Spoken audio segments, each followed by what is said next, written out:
اهلا بيكم. كلنا طبعا سمعنا الليبرالي والعلماني واليساري واهل الفن واهل الفساد وابناء مبارك وابناء شفيق، وهم بيقولوا للشعب المصري انزل انزل يوم 30/6 عشان تاخد حقك من الاخوان.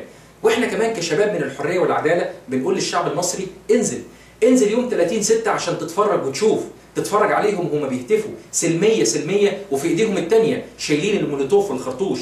انزل عشان تتفرج عليهم وهم بيهتفوا سلميه سلميه وواقفين قدام القصر الجمهوري بيحاولوا يقتحموه، او واقفين قدام مقراتنا واحزابنا بيحاولوا يحرقوا فيها، واللي طبعا بيموت منهم بيبقى شهيد، واللي بيعيش بيبقى مناضل ثوري عظيم. انزل عشان تتفرج على حشودهم وتشوف هم كام الف، والاعلام بيقول لك دول ملايين وتقريبا مالوا كل الميادين. انزل يا شعب مصر، بس قبل ما تنزل يا ريت تسالهم كام سؤال. هم قالوا لك طبعا احنا مش ضد الاسلام ولكننا على طول الخط ضد الاخوان. قول لهم طب انتوا ليه بتزعلوا لما حد بيستشهد بايه من ايات القران؟ هو القران يخص الاخوان؟ معترض كتير جدا على استخدام المفرط للايات القرانيه، لانه للاسف الشديد كل زعماء مصر الوطنيين لو تراجع سعد والنحاس وجمال عبد الناصر هتلاقي ان ولا واحد منهم استخدم الايات القرانيه او الدين في الخطاب السياسي.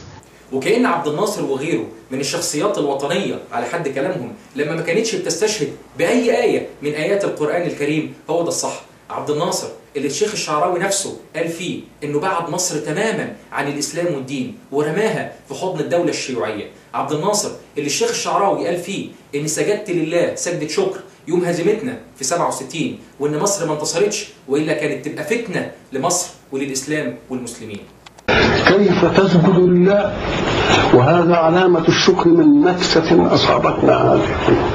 قلت يا بني لن يتسع ظنك إلى ما بيني وبين ربي، لأنني فرحت أننا لم ننتصر ونحن في أحضان الشيوعية، لأننا لو نصرنا ونحن في أحضان الشيوعية لأصبنا بفتنة في ديننا. العلمانيين والليبراليين واليساريين قالوا لك طبعا يا شعب مصر ان عمر مشكلتهم ما كانت مع الاسلام، وان مشكلتهم على طول الخط هي مع الاخوان. قول لهم طب انتوا ليه زعلانين من الضوابط والاحكام اللي فرضها رب العالمين؟ طيب انت لو الاخوان هيقابلوك ولازم ننفتح على بعض واحنا في النهايه نعيش مع بعض، هتقول لهم لا هقول لهم طريقي غير طريقكم، طريقي غير طريقكم. يعني انت بتكرس لحاجات انا لا اكرس ليها. يعني اللي هم بيتكلموا فيه وضع ضوابط دينيه للفنون يدمر الفنون، يدمر الفنون، لان بالحكم الشرعي لو عايز تتكلم على الشرع فاي اختلاء برجل بست من غير محرم حرام. طب خلاص يبقى دمرت فن التمثيل وفن السينما وفن البتاع. اي ظهور لواحده غير محجبه ده مناقض للشرع.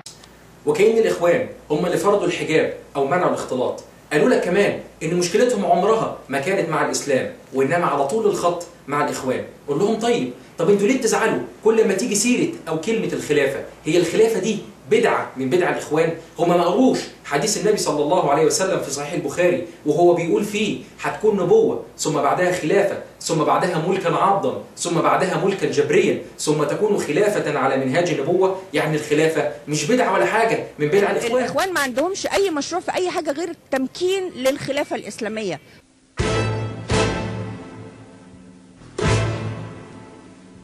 الاخوان ما عندهمش اي مشروع في اي حاجه غير التمكين للخلافه الاسلاميه. قالوا لك طبعا ان مشكلتهم مع الاخوان بس عمرها ما كانت مع الاسلام. قول لهم طب انتوا ليه بتزعلوا لما السفاره المصريه اتحركت للدفاع عن رسولنا محمد صلى الله عليه وسلم ضد الفيلم المسيء اللي اتعمل ضد الاسلام؟ سيدنا محمد هو رمز للاسلام وليس مواطنا مصريا جرى الاعتداء عليه.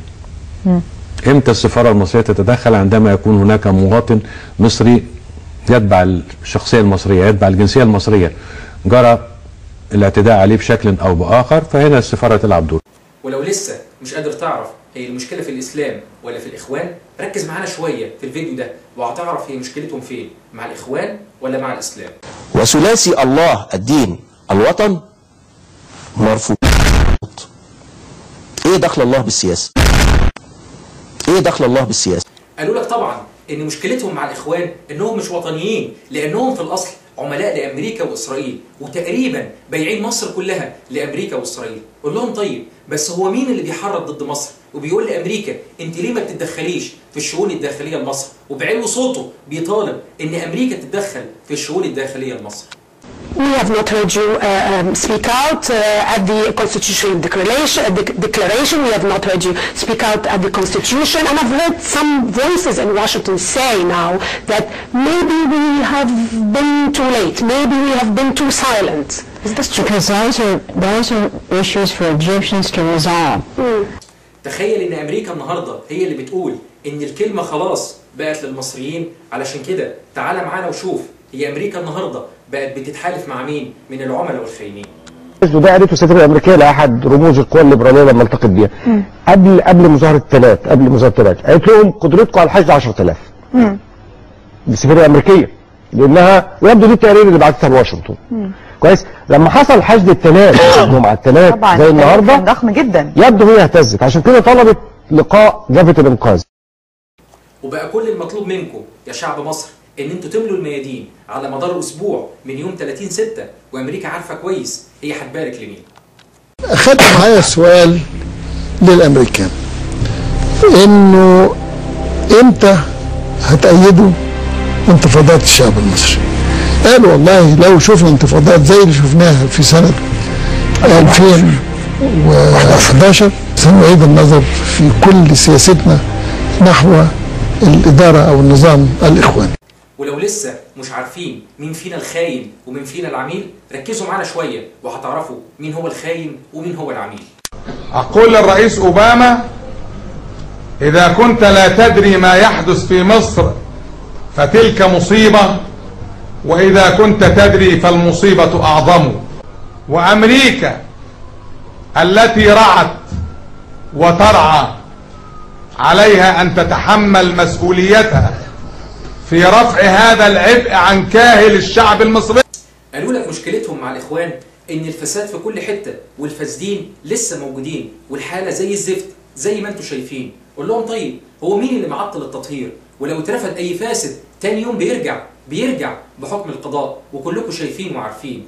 ومين اللي مأخر الانتخابات سواء مجلس شعب أو محليات؟ ولو عملنا قانون النهارده قانون انتخابات محليات تاني يوم هتتحل زي مجلس الشعب اللي فات، لأن لازم الأول انتخاب مجلس شعب بعدها انتخاب محليات. يبقى بالله عليكم مين اللي معطل التطهير؟ تضحك ليه؟ أنا بضحك لأنه ده حكم مضحك ولا؟ لا ياخد وقت يعني، لا مفيش حكم مضحك أبدا يعني. لا إطلاقا. بس هو الحكم بيخالف مبدئيا كده 3 مواد في الدستور. خالف المادة 173 والمادة 227 والمادة 236 مخالفة صريحة. وقدام عينيكم اهو شايفين وزير ثقافة بيقول عندي 60% من الوزارة فاسدين، يعني هدايا وعمولات ورشاوي. ولما بدأ التطهير شفنا اللي كانوا بيتكلموا امبارح عن ضرورة التطهير النهاردة بيقتحموا مكتبه وقال ايه؟ معتصمين لفين؟ لحين إقالة الوزير. يبقى بالله عليكم مين اللي متحالف مع الفسدة والمفسدين؟ عشان اعرف منك هتعمل ايه عشان تقاوم الفساد لازم اعرف النسبه قد ايه. وعشان نسالك نقول لك انت لما جيت كان الفساد كذا النهارده بقى كذا. انت هتشوف النتائج. يعني في خلال الفتره الجايه هتشوف النتائج. لكن لا يقل عن كام في المية؟ لا يقل عن كام في المية في الموجود دلوقتي؟ لا يقل عن 60%. قالوا لك يا شعب مصر ده الاخوان ضيعوا حقوق الشهداء. قول لهم طيب بس بالله عليكم هو مين اللي حكم بالبراءات وكان ناقص شويه ويدي هدايا للقتله والمجرمين؟ إخلاء سبيل أنس الفقي بضمان محل إقامته. إخلاء سبيل الدكتور أحمد فتحي سرور رئيس مجلس الشعب السابق بضمان محل إقامته. إخلاء سبيل صفوة الشريف أمين عام حزب الوطني السابق أو المنحل بكفالة 50,000 جنيه. المحكمة إخلاء سبيل المتهم محمد حسن السيد مبارك بضمان محل إقامته في القضية ما لم يكن محبوسا على ذمة سبب آخر. وهو مين النهارده اللي معطل قانون السلطه القضائيه وتطهير القضاء من الفسده والمفسدين وشغلنا كلنا بملف الاخوانه؟ على صحيح هو فين ملف ال 13,000 اخوان اللي قالوا انهم اتعينوا في الدوله وقالوا انهم هينشروه؟ يا رب يا شعب مصر تكون عرفت انهم كذابين.